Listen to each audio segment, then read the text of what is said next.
Bapak-bapak, ibu-ibu, saudara-saudara kaum muslimin rahimakumullah. Di dalam kehidupan kita sebagai seorang muslim, minimal 5 kali dalam sehari semalam kita mendengar seruan untuk mendirikan solat yang disebut azan.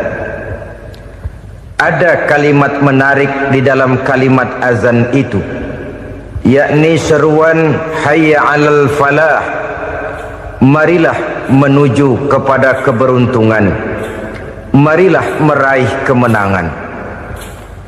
Seruan ini adalah kecenderungan dari setiap manusia, apapun warna kulitnya. Artinya, setiap orang dalam hidup selalu ingin meraih dan mencari kemenangan. Kemenangan akan melahirkan kepuasan batin, dan kepuasan batin memberikan kebahagiaan. Sedangkan kekalahan melahirkan penderitaan batin, dan penderitaan batin menjerumuskan seseorang di dalam berbagai bentuk kerugian. Jikalau inilah seruan azan, maka masalahnya ialah apa yang menyebabkan kita meraih kemenangan. Al-Quranul Karim memberikan tuntunan dan ajaran kepada kita bahwa orang-orang yang memperoleh kemenangan itu tidak lain adalah orang-orang yang bertakwa. Hanyalah mereka yang bertakwa kepada Allah Subhanahu wa ta'ala pada akhirnya akan tampil sebagai pemenang. Lalu siapa orang yang bertakwa itu?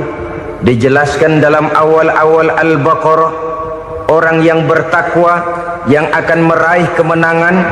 Pertama, alladzina yu'minuna bil ghaib, yaitu orang-orang yang beriman kepada yang gaib, percaya bahwa ada alam yang gaib, alam yang abstrak, alam yang tidak bisa dijangkau oleh salah satu daripada panca indera kita.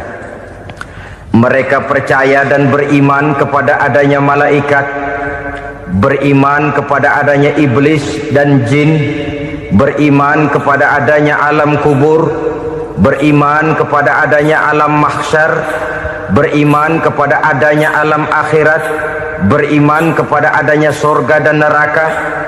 Beriman bukan cuma sekedar beriman dalam ucapan bibir saja, tetapi beriman yang nilai iman itu mampu mewarnai gerak dan gaya hidupnya.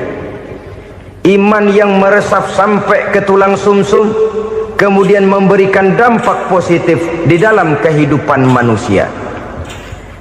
Alam, kita tahu, adalah sesuatu yang selain Allah, dan Allah bukanlah alam. Apapun namanya selain daripada Allah, itu adalah alam. Alam pada hakikatnya terbagi menjadi dua. Ada alam syahadah, alam nyata, alam konkret, alam yang bisa dijangkau oleh salah satu indera kita. Kemudian ada alam ghaib, alam yang tidak bisa dijangkau oleh panca indera kita, alam metafisika, alam abstrak, alam yang wajib kita imani keberadaannya. Kita percaya bahwa malaikat itu ada, kita percaya kepada jin, bahwa jin itu ada, kita percaya kepada adanya iblis dan setan. Bukan percaya kepada iblis dan setannya, percaya bahwa iblis dan setan itu ada.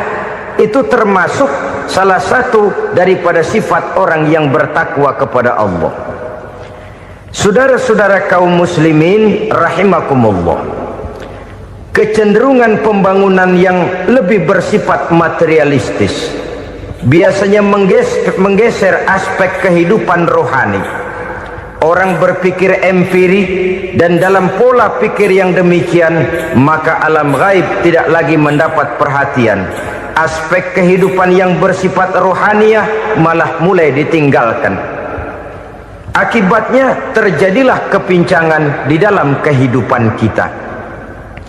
Pernah ada satu pengalaman pribadi dalam perjalanan kembali ke tanah air. Dalam pesawat di sebelah kanan saya duduklah seorang Jerman namanya Heiner Simonsen. Iseng saya ajak kenalan, saya ajak ngobrol, saya tanya dia. Saya bilang, Mas Heiner ini, kalau pesawat yang kita tumpangi ini jatuh ke bawah, kira-kira apa yang bakal terjadi, Mas? Dia bilang, kita semua akan mati. Begitu? Iya. Oke. Apa itu mati? Tanya saya. Dia bilang, untuk tahu apa itu mati, kita harus tahu lebih dahulu apa itu hidup. Saya pikir nih bule bisa ngomong juga. Baiklah, kata saya. Apa hidup menurut Anda itu?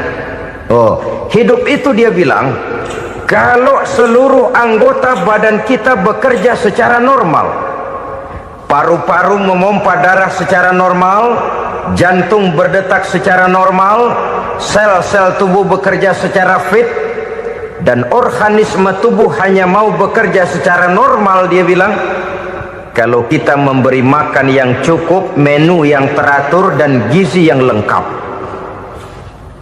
Saya bilang, kesimpulannya apa, Ner? Dia jawab, hidup adalah dari tangan ke mulut. Life is from the hand to the mouth, kata dia. Hidup adalah dari tangan ke mulut.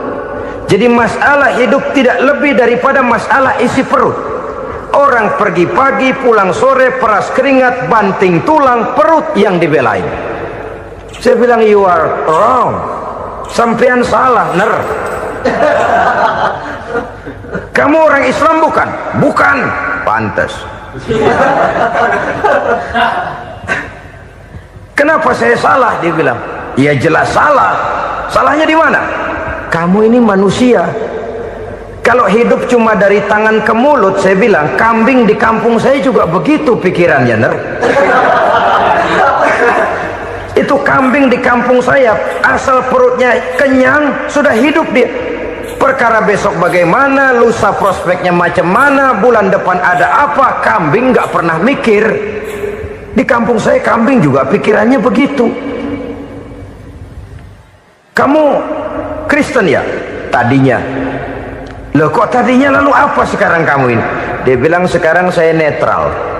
Saya tidak beragama, tapi saya percaya kepada Tuhan sebagai pencipta alam. Saya ingat benar dia bilang, I haven't any religious, but I believe to God as the creator of the world. Kenapa bisa netral begitu, Ner?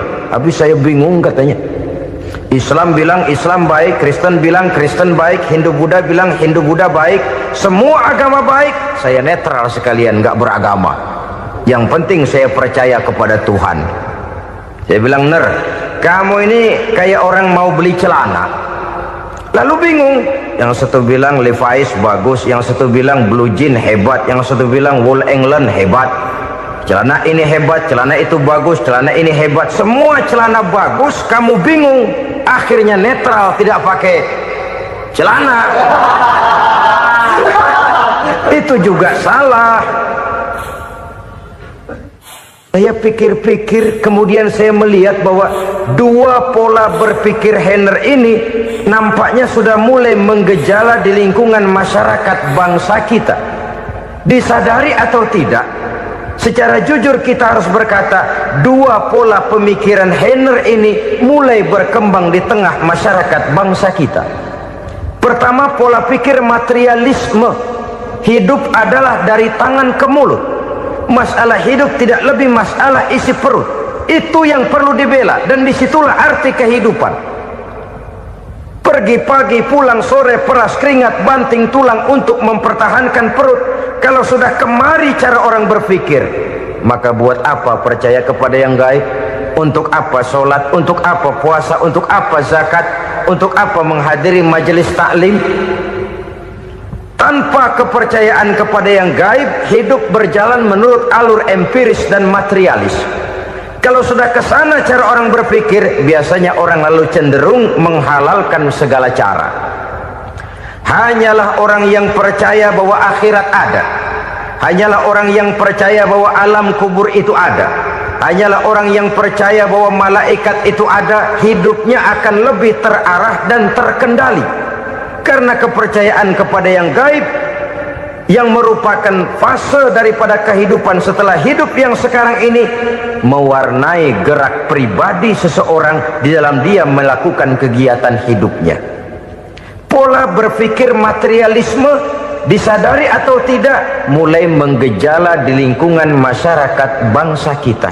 Hidup tidak lebih dari urusan tangan ke mulut, mulut ke tangan, tangan ke mulut. Asal perut sudah kenyang, hiduplah sudah. Perkara bagaimana prospek hari yang akan datang, bagaimana akhirat, tidak jadi persoalan. Ini yang oleh Nabi diperingatkan, ad-dunya sijnul mu'min wa jannatul kafir. Dunia adalah penjara bagi orang beriman dan surga bagi orang kafir. Dulu di zaman Belanda hadis ini pernah disalah tafsirkan, disalah artikan, digunakan sebagai senjata untuk mengkebiri dan membuat impoten umat Islam. Sudahlah umat Islam gak usah macam-macam, kata Belanda. Dunia ini kan penjara buat orang Islam, surga buat orang kafir. Di penjara jangan bertingkah.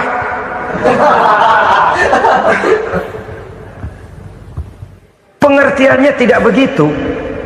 Dunia adalah penjara bagi orang mukmin. Artinya dalam kehidupan dunia seorang mukmin tidak bebas memperturutkan hawa nafsunya. Dipenjara hawa nafsunya. Sebaliknya surga bagi orang-orang kafir. Buat orang kafir surgalah dunia ini. Mereka bebas memperturutkan hawa nafsunya, dilarang tidak terlarang, dicegah pun tidak tercegah. Mereka hidup menurut alur bisikan nafsu mereka sendiri. Kemudian bila ajal datang, maut merenggut nyawa, selesailah surganya sampai di situ. Maka bagi orang-orang yang tidak percaya kepada adanya akhirat, kepada adanya alam gaib, surganya sebatas umurnya. Sekali lagi, surganya sebatas umurnya. Bila umur selesai, ajal pun datang merenggut nyawa, selesailah sudah surganya sampai di situ. Alangkah pendeknya perjalanan orang-orang yang tidak percaya kepada alam gaib ini. Bagi kita mukmin, jikalau kita mampu memenjarakan hawa nafsu, kita bisa bahagia di dunia ini. Dan Islam memang tidak menyuruh kita sengsara di dunia. Raih dunia, kejar dunia, gapai dunia sebagai alat untuk mencapai kebahagiaan di akhirat nanti. Hidup adalah satu perjalanan panjang yang terbentang sejak kita terlahir dari alam rahim sampai kepada alam akhirat nanti. Andai kata kita gagal meraih kebahagiaan di dunia, toh kita masih punya akhirat. Tapi jangan jadi dalil yang melemahkan semangat. Biarin dah kita di dunia kebelangsak, yang penting akhirat. Akhirnya dunia benar-benar kebelangsak. Bagaimana dunia ini bisa kita raih, dan bagaimana meraih dunia untuk menunjang kepentingan akhirat nanti. Yang kedua, dari pikiran Heiner yang saya lihat menggejala di lingkungan masyarakat bangsa kita, timbulnya manusia-manusia netral. Seolah-olah Tuhan yes, agama no. Sama Tuhan percaya, agama ogah. Tuhan ngangguk, giliran agama godeng. Padahal hampir dalam setiap ayat dalam Quran, kata-kata amanu biasanya bergandeng dengan wa amilus sholihat. Iman dan amal soleh. Ini sebagai isyarat Tuhan dan agama jangan pernah dipisah-pisah. Apabila kita bertuhan, maka kita harus beragama. Apabila kita beragama, maka agama itu harus bersumberkan dari Tuhan yang kita imani itu. Tidak mungkin kita pisah, Tuhan yes, agama no. Sama Tuhan percaya tapi agama bikin sendiri. Sembayangnya cukup bengong 2 jam madep mulon.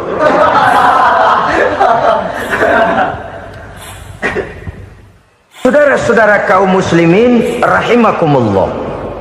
Jadi dengan demikian, agama yang kita akui merupakan unsur mutlak di dalam pembangunan sekarang ini, merupakan bagian dari kehidupan yang menuntun kita bahwa di balik alam nyata ini, di balik alam syahadah ini ada alam gaib. Dan mudabbir, murabbi, yang mengatur, yang menguasai, yang memelihara, baik dia alam nyata, baik dia alam gaib, tidak lain adalah Allah Subhanahu wa ta'ala. Di sana ada satu super power, satu maha kekuatan yang kita perlu bersandar kepadanya. Sebagai makhluk nyata yang hidup di alam nyata, berbuatlah secara nyata sebagaimana harusnya kita berbuat. Karena Islam jelas bukan agamanya orang pemalas. Islam jelas bukan agamanya orang yang mengajarkan setelah selesai sholat boleh duduk, nggelenggem ayam-ayam, ndelohom, menghitung bintang di langit sambil menunggu keajaiban. Tidak. Islam adalah agama yang mengajarkan apabila sholat sudah selesai kamu kerjakan, bertebaranlah di permukaan bumi, cari karunia Tuhanmu. Jangan hidup berpangku tangan menunggu keajaiban, karena hidup bukan undian. Jangan berharap untung besar tanpa mau peras keringat. Tapi di sebalik itu toh kita juga harus yakin bahwa di sisi usaha nyata yang kita lakukan ada satu super power, satu maha kekuatan gaib yang menentukan berhasil dan tidaknya usaha kita. Kepercayaan kepada hal semacam inilah yang mendorong kita untuk mempunyai sandaran vertikal, agar jikalau usaha ini berhasil, kita tidak lupa diri dan lupa daratan. Jikalau usaha ini gagal, kita tidak putus asa dan buruk sangka, tidak cuplik pandangan dan sempit hati, tapi mampu melihat persoalan dengan kacamata putih sambil husnuzon kepada Allah Subhanahu wa ta'ala. Kita percaya malaikat itu ada yang namanya Raqib dan Atid, mengawasi gerak hidup kita sampai kepada gerak hati kita. Ini memberikan sugesti agar kita berhati-hati, tidak sejengkal tanah pun kita bisa berlindung dari pengawasan Raqib dan Atid. Ada Munkar Nakir yang akan menyoal kita di alam kubur. Ada malaikat Malik, penjaga neraka. Ada malaikat Ridwan yang menjaga surga. Kita percaya kepada adanya jin, kita percaya kepada adanya setan, iblis. Percaya kepada adanya, bukan mempercayai si setan, si iblis lalu menjadikannya sebagai teman. Tidak. Percaya bahwa mereka itu ada dan merupakan makhluk Allah yang gaib, yang diciptakan Allah Azza wa Jalla. Kepercayaan kepada alam gaib memberikan motivasi terhadap gerak lahir manusia, sehingga dengan motivasi kepercayaan kepada yang gaib, gerak lahir jadi lebih terarah, jadi lebih terpelihara. Pernah seseorang bertanya, "Pak, apakah adanya akhirat bisa dibuktikan secara ilmiah?" Saya bilang tidak bisa, tidak bisa. Kenapa? Karena yang berangkat nggak pernah pulang kembali lagi. Kalau dia pulang kemari bisa kita tanya bagaimana enak di sono. Cuma secara moral saya katakan, lebih beruntung orang yang percaya kepada akhirat daripada yang tidak. Sekarang saudara percaya akhirat ada, lalu saudara baik-baik di dunia, sholat, puasa, zakat, menolong orang lain, menebarkan kebajikan. Saudara mati, andai kata akhirat tidak ada, toh dalam hidup saudara sudah berbuat baik, paling tidak nama saudara akan dikenang sebagai orang baik. Sebaliknya, saudara percaya, kata saya, bahwa akhirat tidak ada, lalu hidup semau-maunya, tenggelam dalam maksiat dan munkarat, menentang Allah, tidak mau ruku dan sujud, lalu saudara mati, kemudian akhirat ada, ayo mau apa? Bekal tidak punya. Jadi secara moral lebih beruntung orang yang percaya kepada adanya akhirat daripada yang tidak percaya. Dan itu alam gaib yang tidak bisa dibuktikan secara eksat. Jangankan untuk membuktikan seperti itu, dalam kehidupan sehari-hari saja yang kita rasakan tidak selalu berbentuk toh. Angin, bagaimana sih bentuknya angin? Kita tidak tahu. Merah, artinya kalau dikerok merah.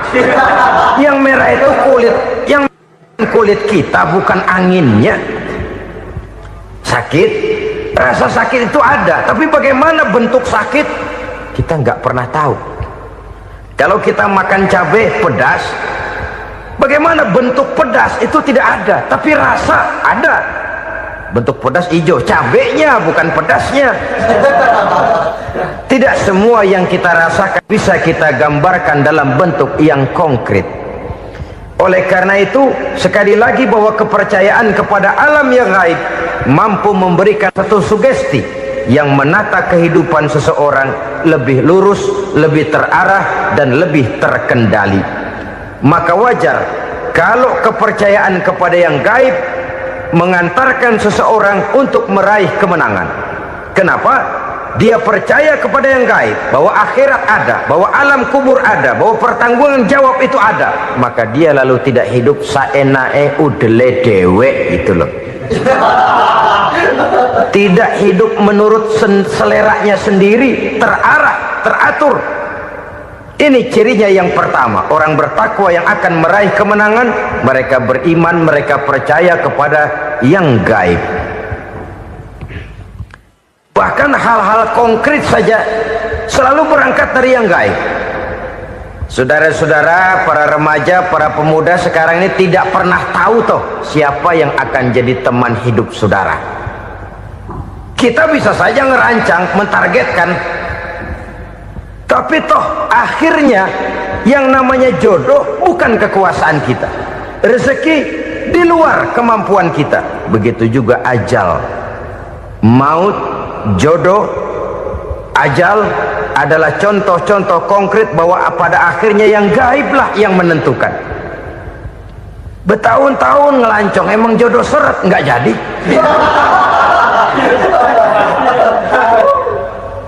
Begitu kenal baru setengah malam nginep ditangkap hansip kan.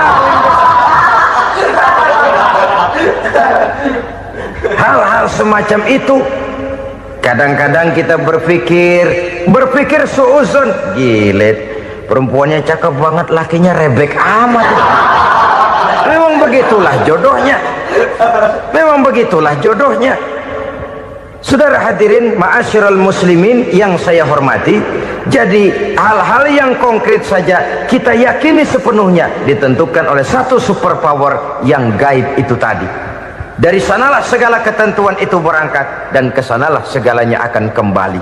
Maka kepercayaan kepada yang gaib meluruskan gerak hidup seseorang dan itu akan mengantarkan dia kepada meraih kemenangan.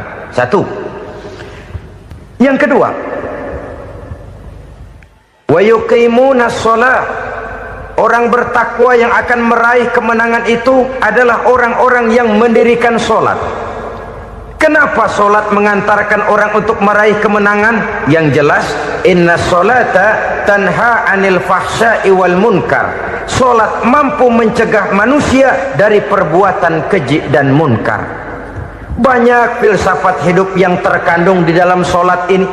Sejak kita wudhu sampai kita menghadap ke arah kiblat, sampai kita melakukan gerak-gerak sholat, bacaan-bacaan yang ada di dalam sholat, lalu sampai kepada mengucapkan salam.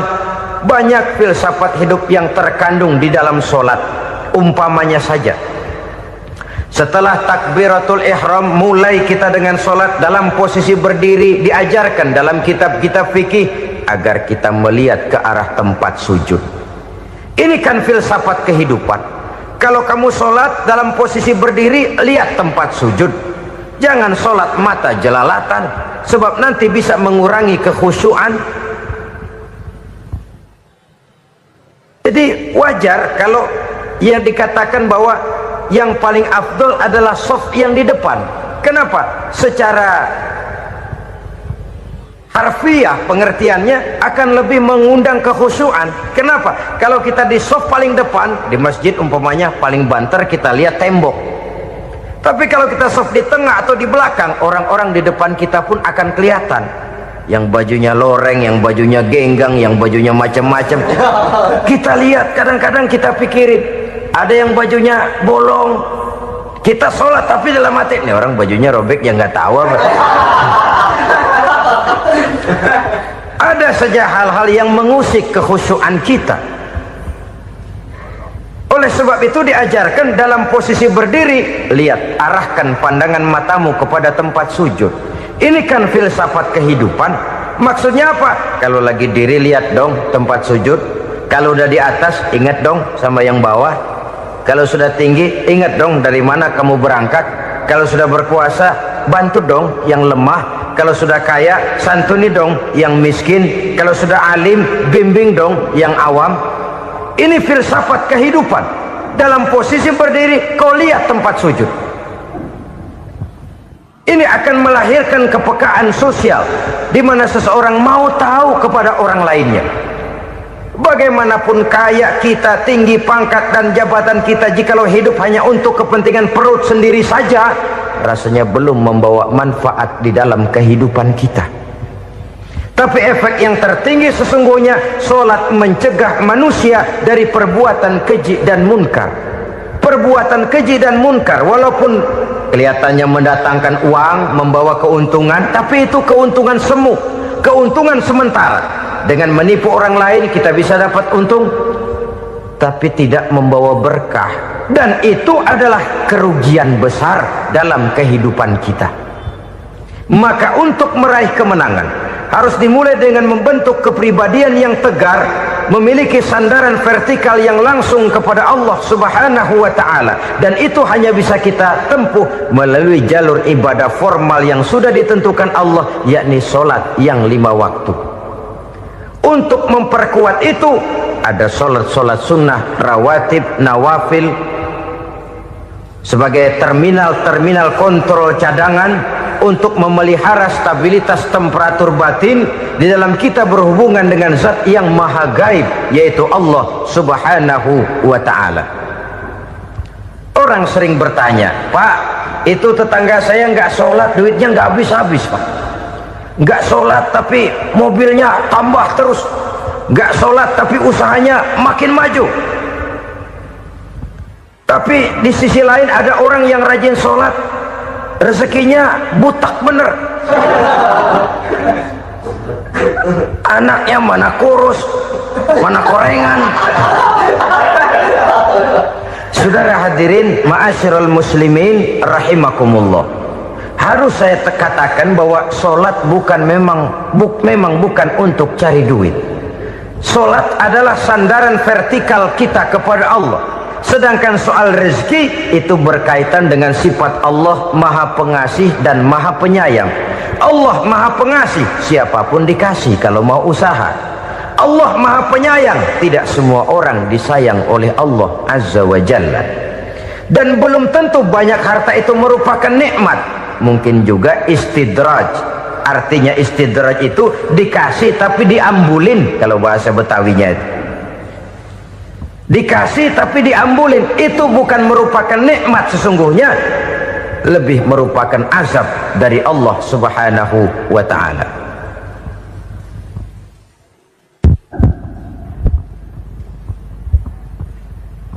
Agama mempunyai sistem solat, dan kita umat Islam telah dituntun oleh Allah Subhanahu wa ta'ala yang wajibnya 5 kali dalam sehari semalam mendirikan solat, dan itu tentu berada dalam jangkauan kemampuan manusia. Pada awalnya barangkali kita memang merasa solat itu satu kewajiban, tapi semakin kita hayati makna, manfaat dan filsafat yang terkandung di dalam ajaran solat, semakin sampai kita kepada keyakinan bahwa solat adalah keperluan kita. Sehingga pada waktu tertentu dinilai puncaknya, kita tidak lagi akan berkata saya wajib sholat, tapi kita akan berkata saya perlu sholat. Kalau kita sudah merasakan itu adalah keperluan kita, nah disanalah kita baru akan merasakan ruginya kalau hal itu tidak kita laksanakan. Sepanjang kita masih berkata saya wajib sholat, kita akan lebih merasakan dia sebagai beban ketimbang sebagai keperluan.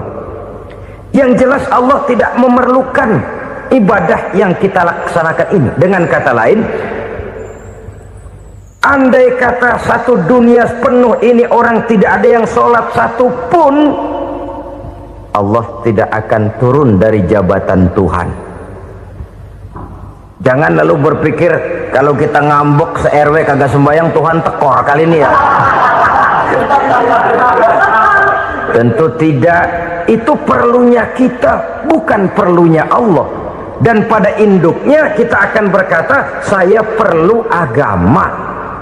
Kalau secara induk kita sudah memerlukan agama, maka konsep-konsep yang ada di dalam ajaran agama itu pun adalah juga merupakan keperluan kita. Baik dia bernama sholat, baik dia bernama puasa, baik dia bernama zakat, baik dia bernama haji, seluruhnya adalah keperluan kita. Dan sesuatu yang kita perlukan apabila tidak kita laksanakan akan melahirkan kerugian di dalam kehidupan. Jangan heran kalau kita membaca riwayat perjalanan hidup para salafus soleh, orang-orang soleh. Ada yang tahajud sampai 100 rakaat, ada yang sholat malam kakinya sampai bengkak. Kita sekalinya bengkak biri-biri. Ada yang sholat membaca surah dalam Al-Quran sampai khotam Quran. Kok mau? Mereka sudah merasakan itu keperluan. Itu saja soalnya. Satu saat pun jikalau kita merasa bahwa itu keperluan saya, kita pun akan melaksanakan seperti itu. Keperluan saya dalam kehidupan. Inilah yang kedua.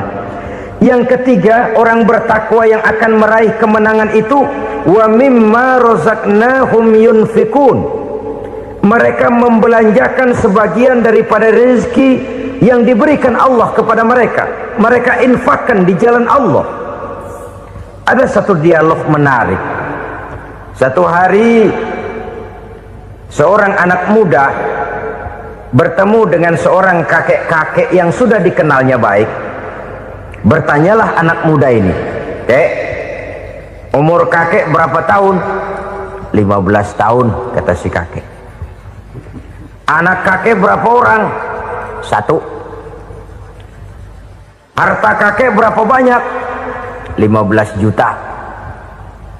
Si anak muda ini bengong, lalu protes, "Kok kakek bohongin saya?" "Kenapa?"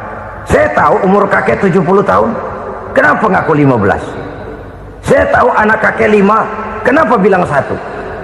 Saya tahu kakek miliuner, miliaran uang kakek. Kenapa ngaku cuma 15 juta?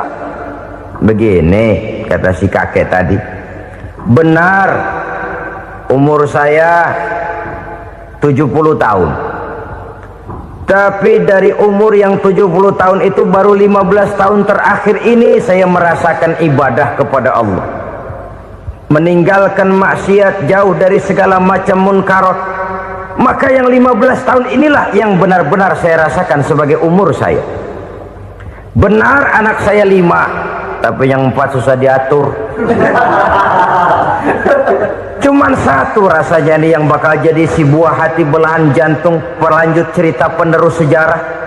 Cuma 1 ini yang saya harapkan, yang akan jadi anak soleh, yang akan membuat saya menerima pensiunan pahala. Kalau yang 4 apek dah, nggak ada harapan. Yang 1 nyekek botol melulu. Oh begitu, iya. Lalu kenapa kakek bilang harta kakek cuma 15 juta padahal saya tahu kakek uangnya miliaran, depositonya banyak? Ya karena 15 juta itulah yang saya ingat yang pernah saya belanjakan di jalan Allah. Saya merasa itulah harta saya yang sebenarnya. Yang miliaran yang saya simpan di bank kelak, kalau satu saat saya mati, akan jadi rebutan di antara anak-anak saya. Iya kalau anak saya soleh kayak yang 1 ini. Kalau yang 4 tadi udah tulen dia bakal berantem dah berebut tuh. Jadi 15 juta yang saya belanjakan di jalan Allah inilah yang saya merasakan benar-benar harta saya yang sesungguhnya. Dialog ini patut menjadi bahan renungan kita bersama. Diberikan kita umur 40, 50, 60, 70, 80. Berapa tahun dari umur yang diberikan itu yang jalan mulus, yang kita gunakan untuk melaksanakan ibadah? Banyak harta kita simpan di bank, di lemari, di dompet, di tas. Tapi berapa yang sudah kita depositokan di jalan Allah yang akan menemani kita di hari kita kembali nanti? Maka orang bertakwa yang akan meraih kemenangan, wa mimma razaqnahum yunfikun, mereka membelanjakan sebagian dari rezeki yang diberikan Allah di jalan Allah subhanahu wa ta'ala. Ma'asyiral muslimin rahimakumullah, zahirnya memang kita memberikan kepada orang lain, tapi hakikatnya kita menyimpan untuk diri kita sendiri. Kita memberikan kepada yatim piatu 25.000, zahirnya kita memberikan si yatim, hakikatnya kan kita cuma nyimpan. Saya berikan, titip kepadamu, ini untuk saya di akhirat. Kau boleh belikan baju, kau boleh belikan untukmu makan, kau boleh bayarkan sekolahmu, ini untuk saya. Hakikatnya kita nyumbang masjid 1 juta, zahirnya kita berikan kepada panitia masjid, tapi hakikatnya kan cuma titip 1 juta ya, untuk saya di alam kubur nanti. Silahkan kau boleh belikan semen, ini uang, belikan besi, belikan pasir, saya cuma sekedar titip untuk kepentingan saya. Hakikatnya kita cuma sekedar menitip. Sebagaimanapun pada hakikatnya, apapun yang kita miliki dalam kehidupan kan cuma sekedar hak guna pakai, bukan hak milik mutlak. Harta kita, rumah kita, kendaraan kita, kebun kita, pabrik kita, hak guna pakai saja. Hak milik mutlak cuma untuk Allah subhanahu wa ta'ala. Saudara-saudara kaum muslimin rahimakumullah, ini yang ketiga. Kemudian yang keempat, orang-orang bertakwa yang akan meraih kemenangan,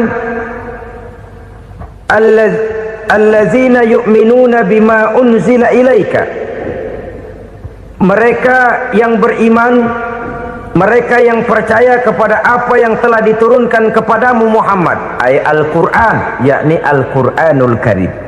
Setelah percaya kepada yang gaib, mendirikan solat, kemudian menginfakkan sebagian dari rezeki yang diberikan Allah, mereka juga lalu percaya kepada yang diturunkan terhadap Nabi, yaitu tidak lain Al-Quranul Karim.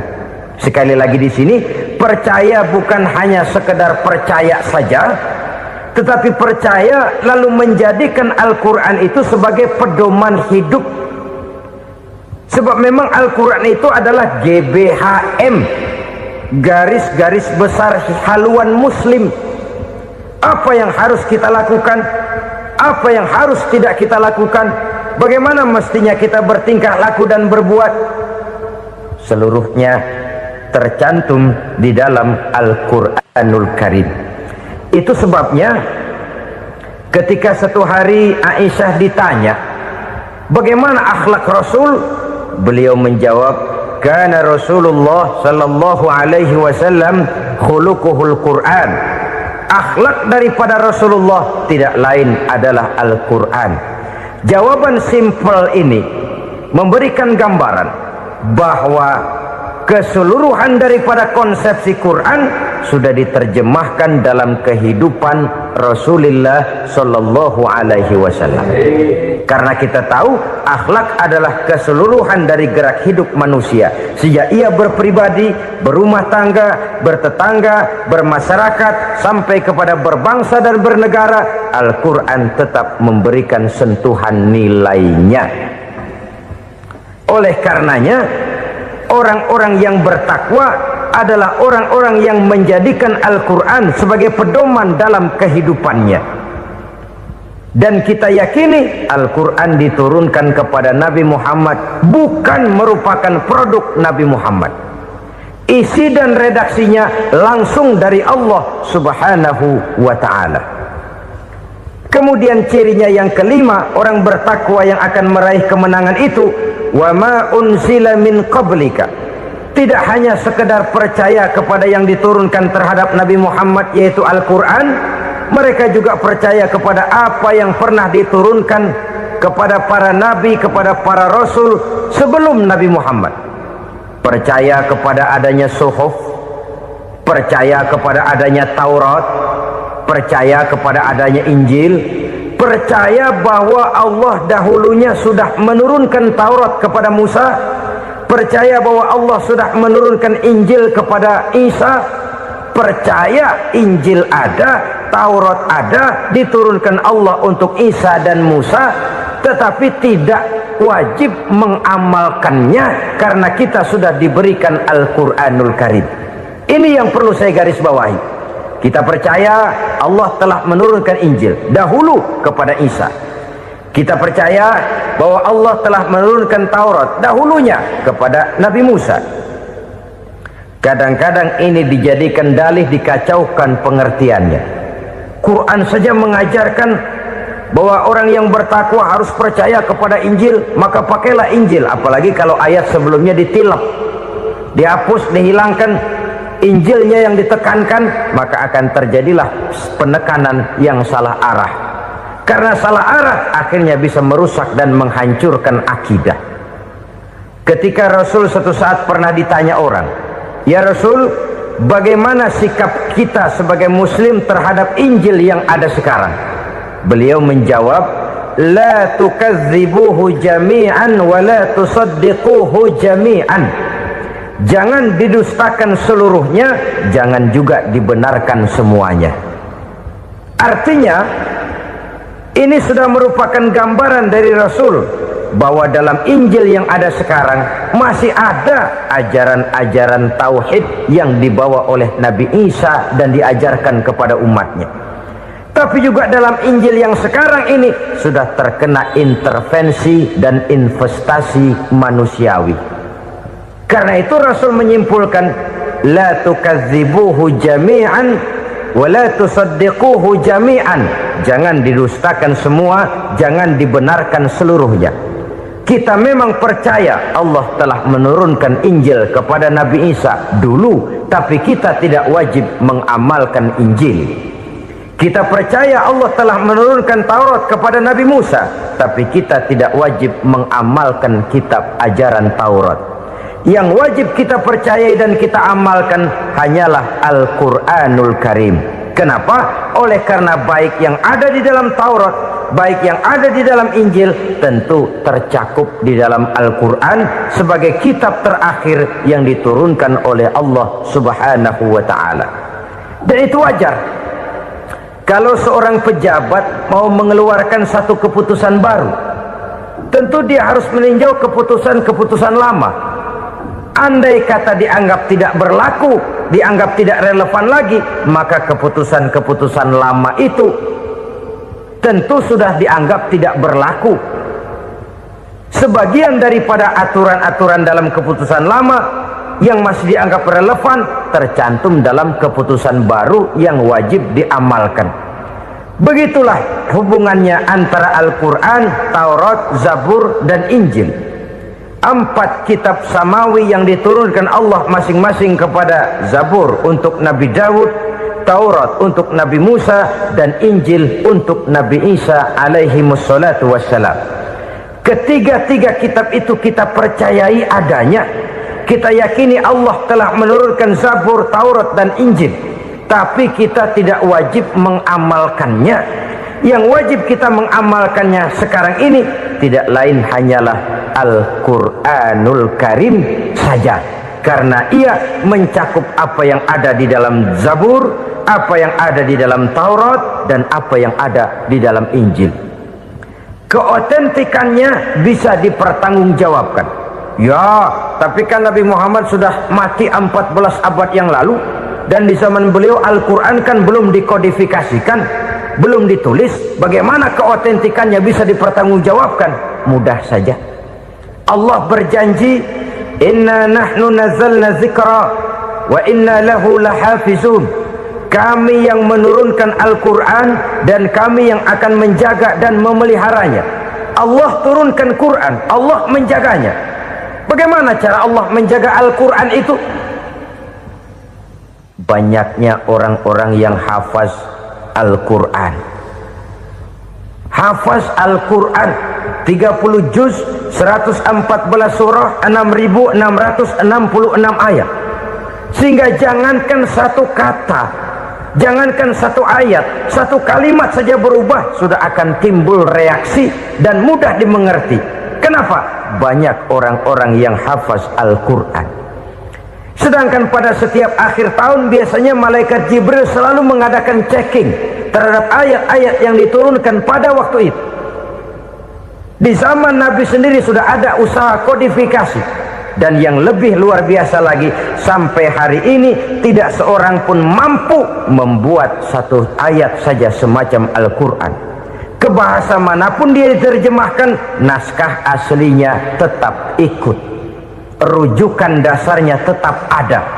Berdasarkan itu, maka tidak mungkin terjadi penyelewengan terhadap atau pemalsuan terhadap ayat-ayat Al-Quranul Karim.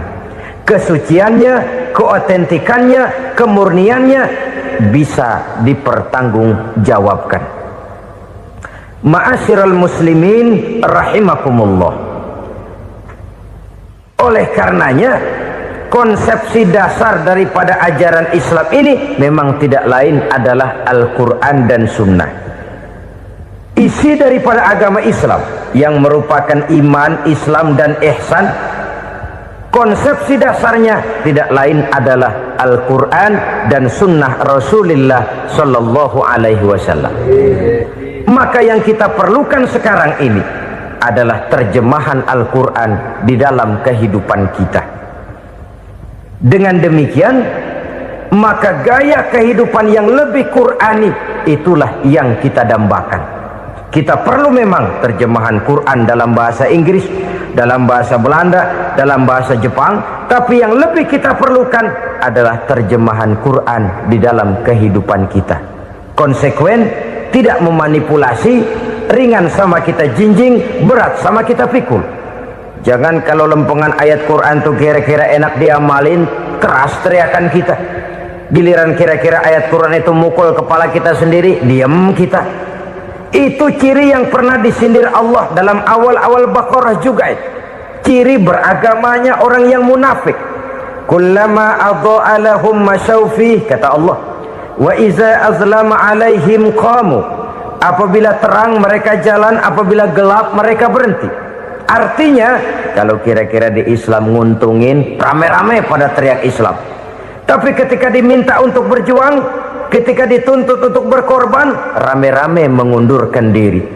Nasib agama tidak ubahnya seperti daun pisang yang dikait orang di tepi jalan lantaran tak berpayung di ketika hari hujan.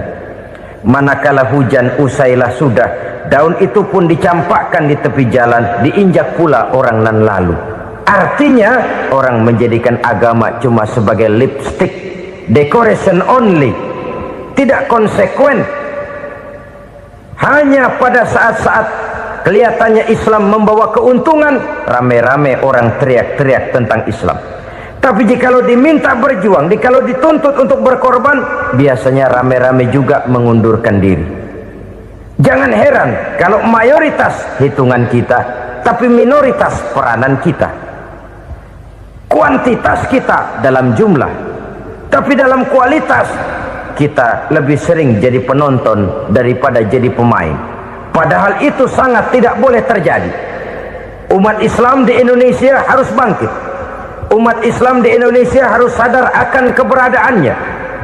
Tidak boleh hanya jadi penonton berpangku tangan, karena memang agama kita juga mengajarkan untuk konsekuen di dalam menjabarkan ajaran-ajaran daripada agama kita. Kita sering jatuh menjadi umat yang lemah oleh karena kita ini tidak pandai menggalang kebersamaan yang diakibatkan tidak konsekuennya kita. Diistilahkan bahwa umat Islam di dalam menggalang kebersamaannya itu harus seperti orang main sepak bola. Saudara-saudara kan tahu orang main sepak bola itu. Orang main sepak bola, kalau pertandingan belum dimulai sih silakan saja kumpul di luar lapangan, atur strategi yang baik. Tapi kalau pertandingan sudah dimulai, turun ke lapangan hijau, jangan kumpul terus. Ada sepak bola gotong royong, mundur-mundur rame-rame, depan ke depan kumpul melulu mainnya. Kalah. Orang main sepak bola itu ya harus ada penyerang tengah, harus ada penjaga gawang, harus ada strikernya, harus ada kiri luarnya, kanan dalamnya yang jadi backnya. Posisi boleh bermacam-macam, tapi yang penting saling ngoper untuk menggolkan gawang lawan. Begitulah umat Islam ini. boleh ada yang jadi pejabat, boleh ada yang jadi pengusaha, boleh ada yang jadi petani, silakan ada yang jadi seniman, ada yang jadi penyair, ada yang jadi artis sekalipun. Tapi kalau sudah berhasil menguasai bola, jangan lupa operannya. Operan itu yang langka.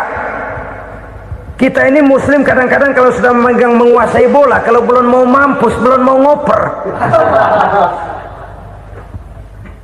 Nanti kalau sudah nggak punya bola, baru mau ngoper.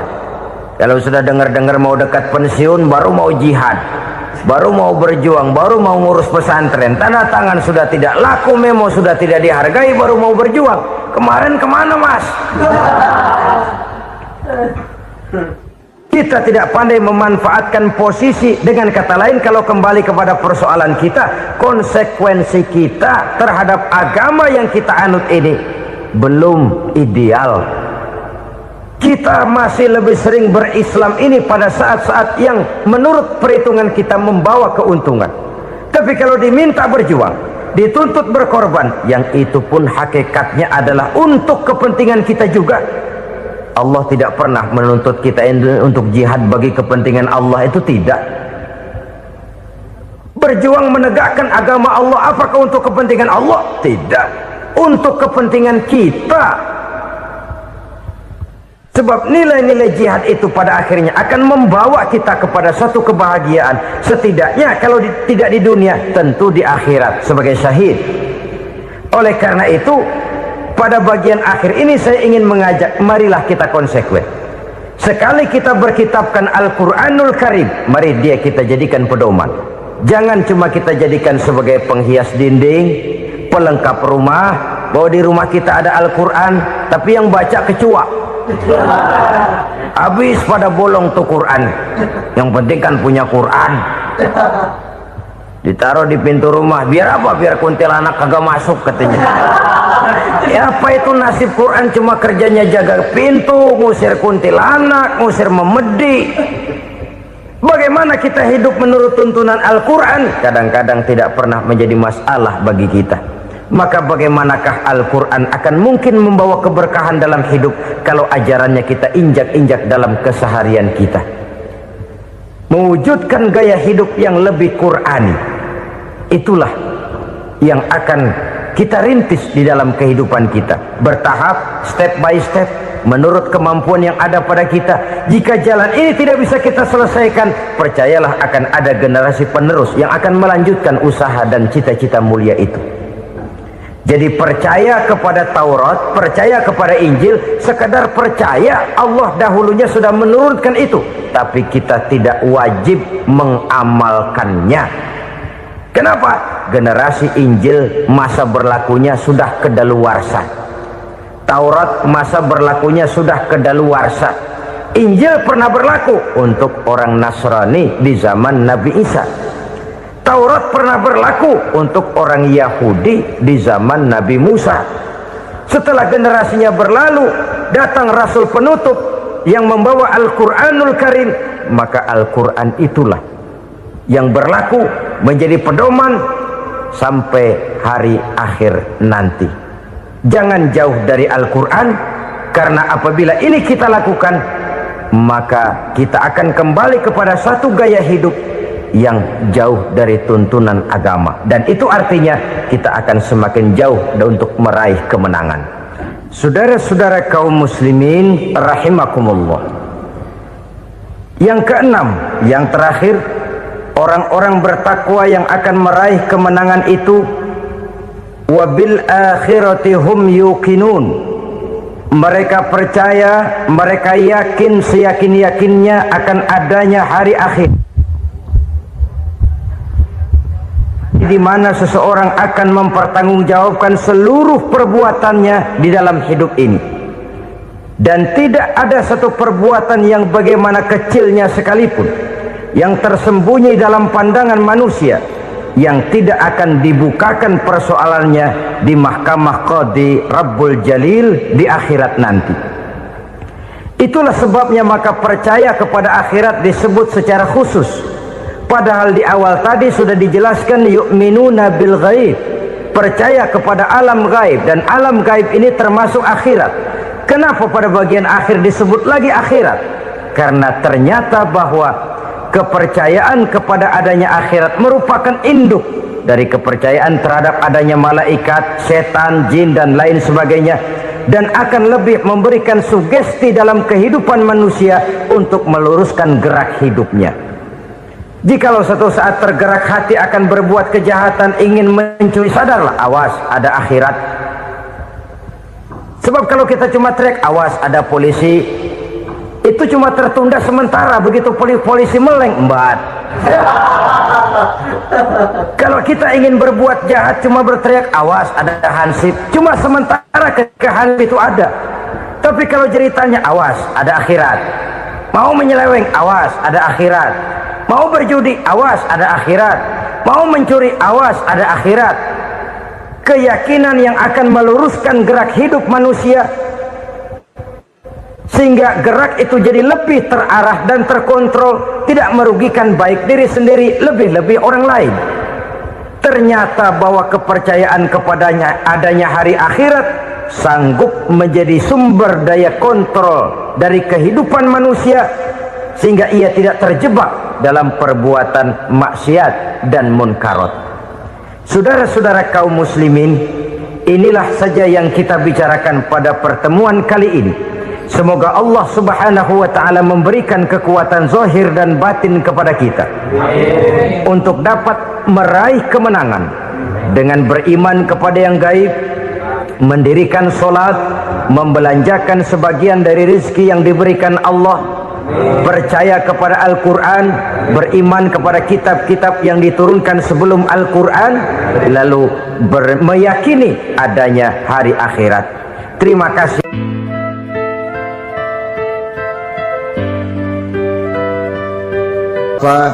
Ibu-ibu, saudara-saudara kaum muslimin rahimakumullah,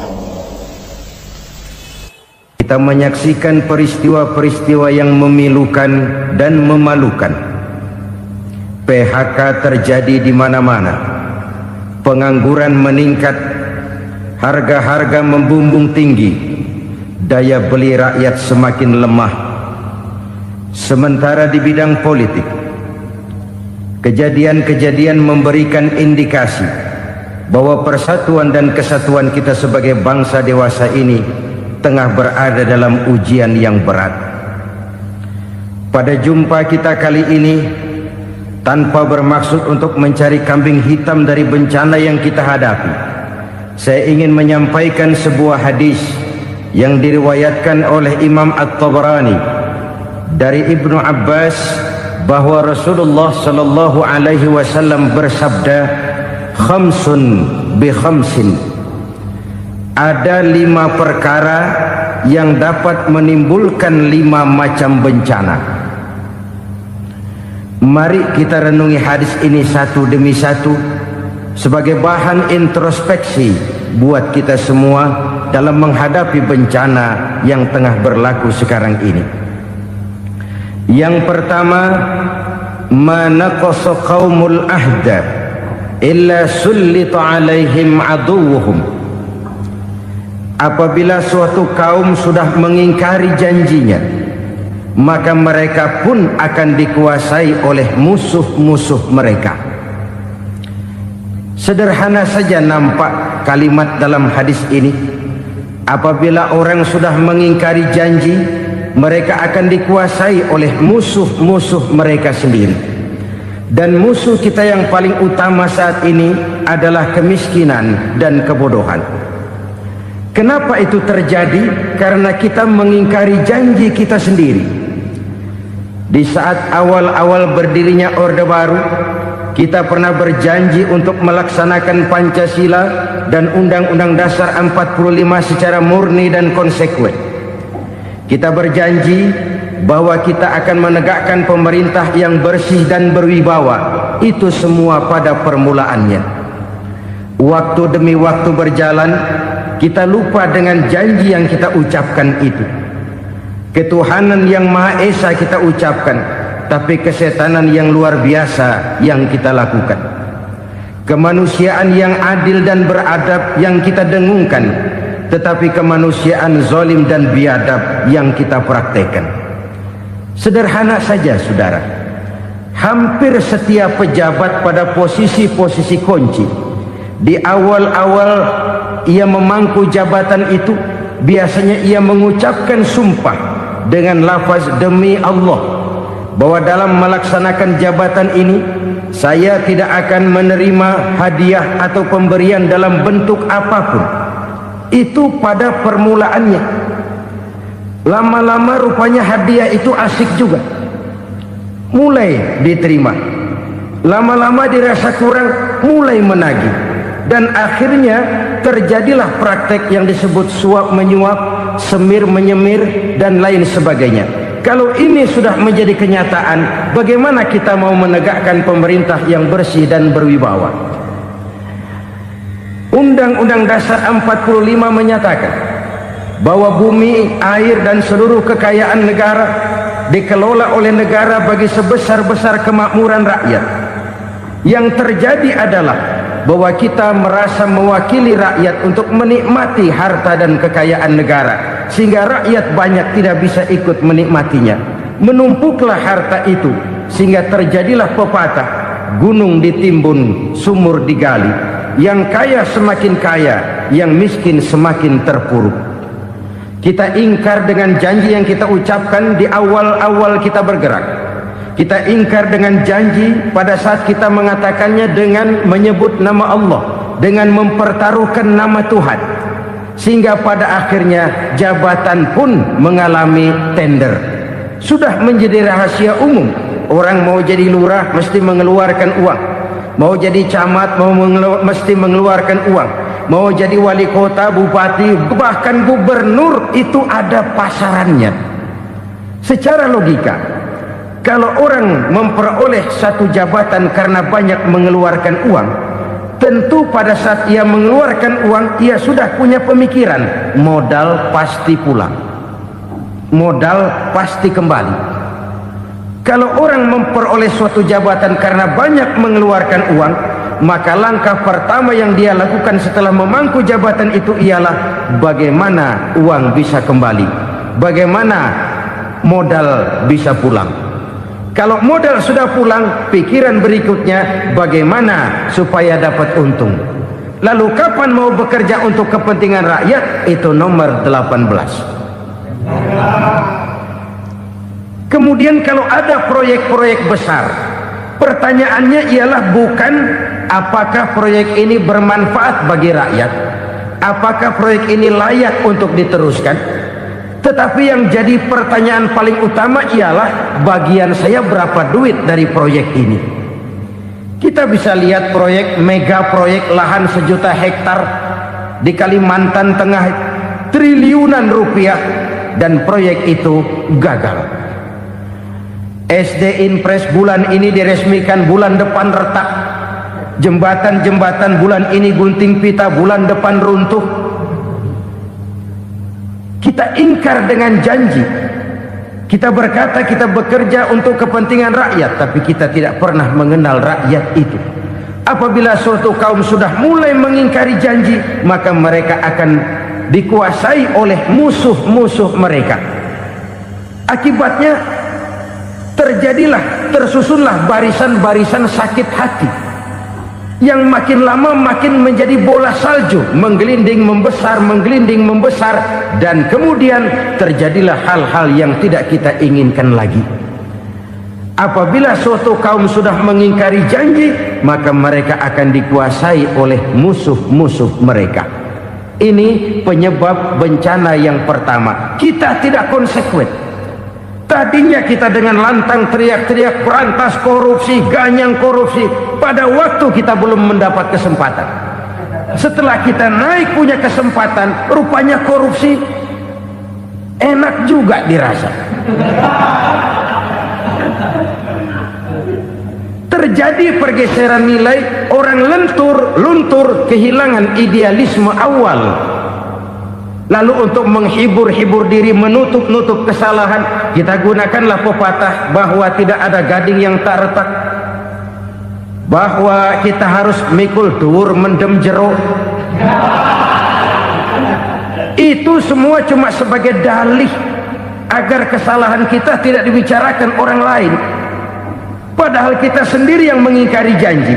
Kita yang keluar dari komitmen awal kita. Kita berjanji melaksanakan Pancasila dan Undang-Undang Dasar 45 dengan murni dan konsekuen.